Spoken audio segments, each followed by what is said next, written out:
ओम श्री सत्य गुरुदेवाय नमः। मन बार बार संसार की ओर क्यों भागता है? ऐसे प्रेमी ने पूछा कि हमारा मन बार बार संसार की ओर क्यों भागता है? तो गुरु बताते हैं कि देखो, आपने अभी ठीक से जाना नहीं है, ठीक से माना नहीं है। जब ठीक से सुना नहीं है, ठीक से जब सुना नहीं तो ठीक से जाना नहीं है, तब ठीक से माना नहीं है। ऊपर ऊपर से ही ज्ञान है, इसीलिए तुम्हारा मन बार बार संसार में जाता है।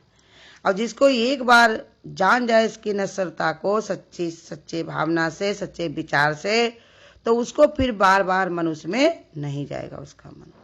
जैसे बताते हैं गुरु कि जैसे सांप आ जाए तो कोई तुमसे कहे ठहरे रहो, रुके रहो, तो क्या रुके रहोगे?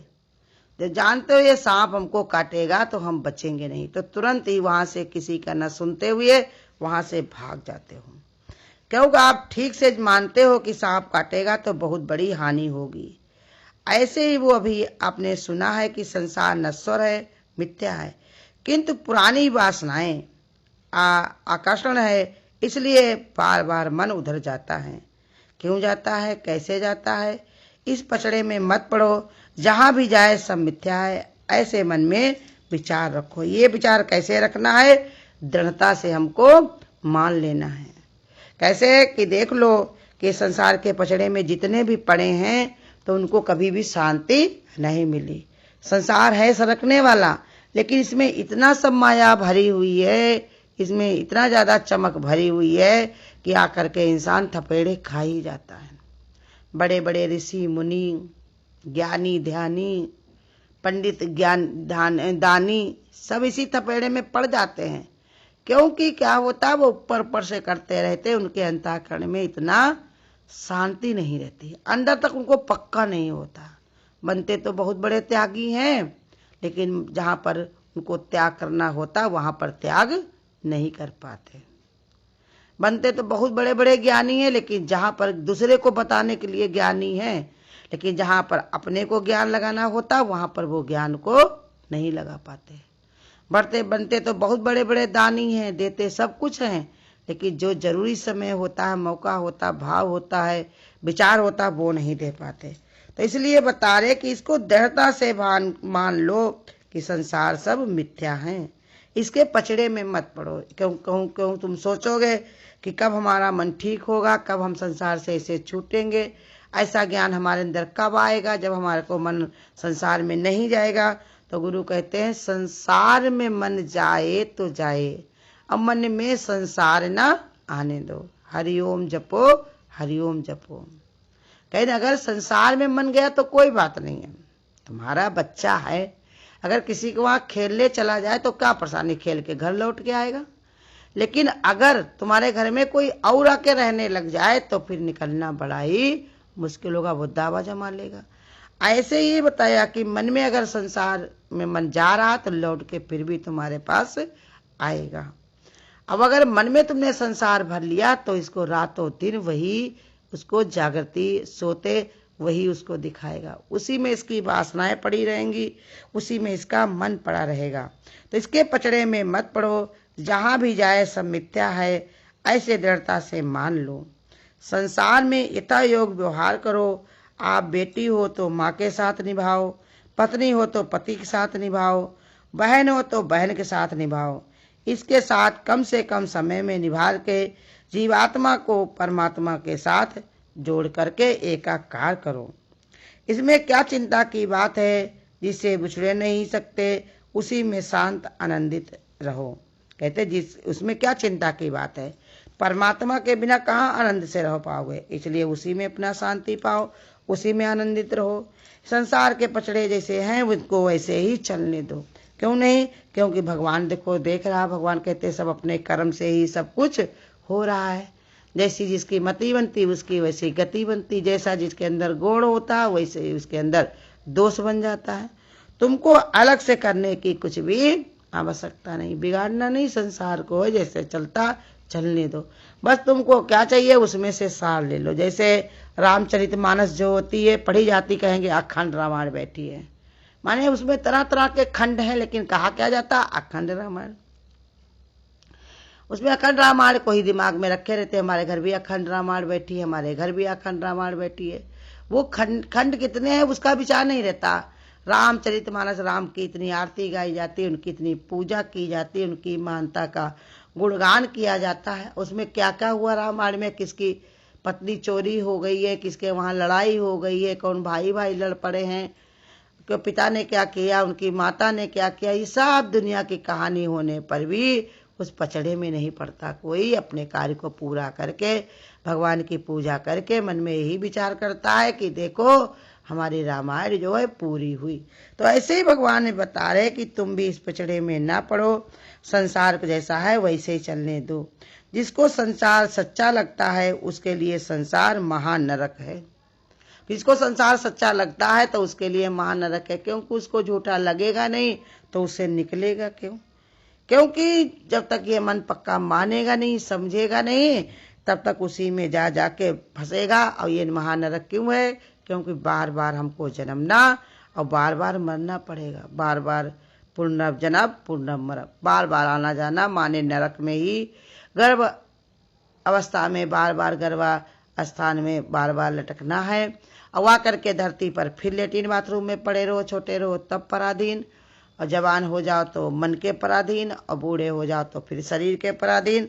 ऐसे संसार कैसे है? दुखालय है, अनित्य है। किंतु जिसको परमात्मा सत्य लगता है उसके लिए संसार वासुदेवमय हो जाता है। सिया राम में सब जग जानी, करऊं प्रणाम जोर पुन पानी। कहा कैसे? उसको परमात्मा ही परमात्मा दिखने लगता है, एक परमात्मा के अलावा दूसरा और कुछ उसको दिखाई नहीं पड़ता। तो संसार को भोगी की दृष्टि में देखो तो वो तुम्हें तुच्छ बना देगा, इसलिए बड़ा तुच्छ। और भक्त का तत्ववेत्ता की दृष्टि से देखो तो सब वासुदेव की ही लीला है। अगर भगवान की जैसे बताना चाहते संत महात्मा हमको समझाते हैं गुरु के रूप में, तो हमको समझ कर ये जान लेना चाहिए कैसे कि परमात्मा जो है एक परमात्मा का ही तत्व सत्य है, और परमात्मा की ही सब लीला है, वासुदेव का ही वास है, अन्यथा दूसरा और कुछ है ही नहीं। ऐसा सोचो ही नहीं, बल्कि ऐसा सोचो कि अनुकूलता का सुख इंद्रियों को होता है, मन को नहीं होता। कहा देखो हम लोग क्या करते हैं, कोई चीज हमारी परिस्थिति अनुकूल होती है तो हम उलझ जाते हैं। तो बता रहे अनुकूलता का सुख जो होता है वो इंद्रियों को होता है, मन को नहीं होता। प्रतिकूलता का दुख भी इंद्रियों को मन को होता है। इस इंद्रियों और मन में मैं नहीं हूँ। कहा कि ऐसे मन में विचार बनाओ पक्का करके कि जिसको दुख होता वो मैं नहीं हूँ। जैसे तुम्हारे पड़ोसी के घर में कोई समस्या हो जाती है तो तुमको कितना रहेगा जब तक उसके पास बैठोगे देखोगे। अब घर के अंदर अपने आ जाते हो तो तुमको कोई चिंता नहीं, वैसे खाते पीते आराम से फिर से सो जाते हो। ऐसे ही बता रहे कि संसार में अगर कोई समस्या है भी तो वो संसार में है, मुझे आत्मा में कोई समस्या नहीं है। अपने मन को ऐसे विचार पक्का करके अपनी आदत में ये बना मान लेना है कि सुख दुख तो होता ही है, लेकिन हो करके चला जाता है। कहा नहीं सुख दुख दोनों का है आना, लेकिन कोई का नहीं है यहाँ ठिकाना। चाहे कितना बड़ा भी दुख आया हो, लेकिन एक दिन वो जाता जरूर है, इंसान उससे उबर जाता है। और चाहे कितना बड़ा भी सुख हो, लेकिन वो भी कोई न कोई दिन चला जाता, छिन जाता है, कोई न कोई बहाना बना करके कैसे न कैसे। इसलिए उसका भी कोई अस्तित्व नहीं है। जो सुख दुख को समान समझ लेता है कि ये दोनों टिकने वाले नहीं है, तो उनका परमात्मा में ज्यों का त्यों मन बना रहता है। उनको कोई फिक्र की बात नहीं है, उनको कोई चिंता नहीं रहती। कहते देखो ये सुख दुख है आने जाने वाले, लेकिन परमात्मा तो सदा रहने वाला है। परमात्मा सदा ही हमारे साथ रहने वाला है, इसलिए उसको कोई चिंता करने की जरूरत नहीं होती।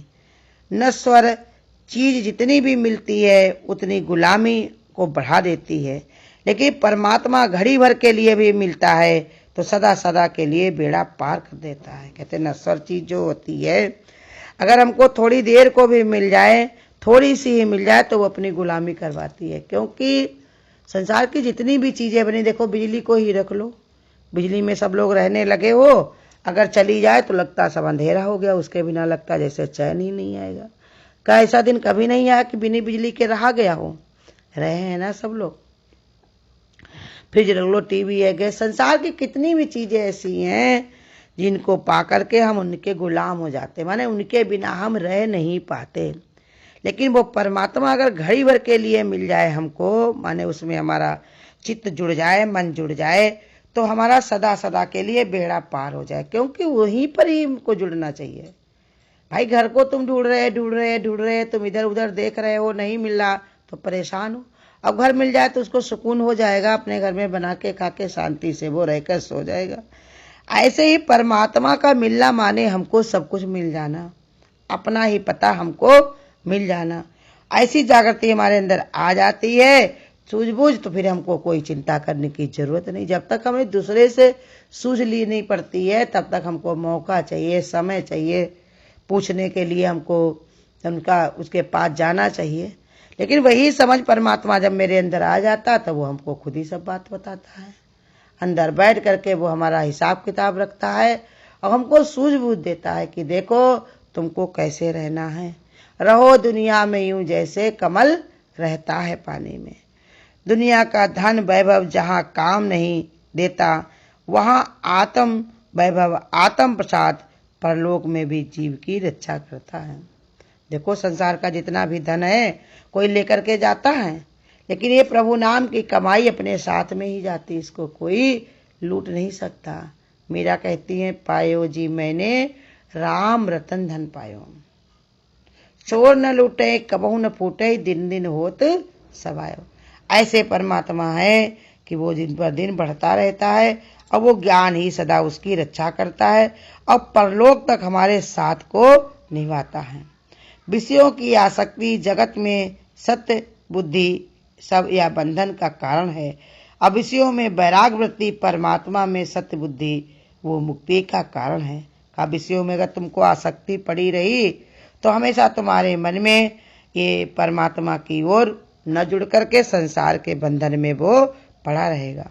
अब विषयों से अगर तुमको वैराग वृत्ति बन जाए तो सत्य बुद्धि ये मुक्ति का ही कारण पे परमात्मा से मिलकर के मनुष्य एक हो जाए, क्योंकि परमात्मा ही मेरा सब कुछ है। परमात्मा के अलावा और दूसरे से हमको प्रीति लगाने की आवश्यकता नहीं है। संसार में हमको कर्तव्य तो करने क्योंकि हमारा कर्म जुड़ा हुआ है, लेकिन कर्म करके भी न्यारे होने की कला गुरु सिखाते हैं कि करके भी कह दो हमने कुछ भी नहीं किया। ओ मेरे सतगुरु दयाल सतगुरु, क्या तुमने हमें नहीं दिया? और अटूट खजाना दे करके कहते हमने कुछ भी नहीं दिया। ऐसे गुरु कहते न्यारे होने की कला सीखो गुरु से, तो गुरु तुमको संसार से ऐसे निकाल लेगा जैसे कुछ भी हुआ ही नहीं है। तो इसलिए भगवान कहते हैं नष्ट हुए संसार को देखते देखते अपने मन को न्यारा करके परमात्मा में लगा करके शांति को प्राप्त करो। हरिओम। अगर आपको आज की वीडियो अच्छी लगी हो तो वीडियो को लाइक और शेयर करना ना भूलें। आगे की वीडियोस देखने के लिए चैनल को सब्सक्राइब करें और नोटिफिकेशन बेल को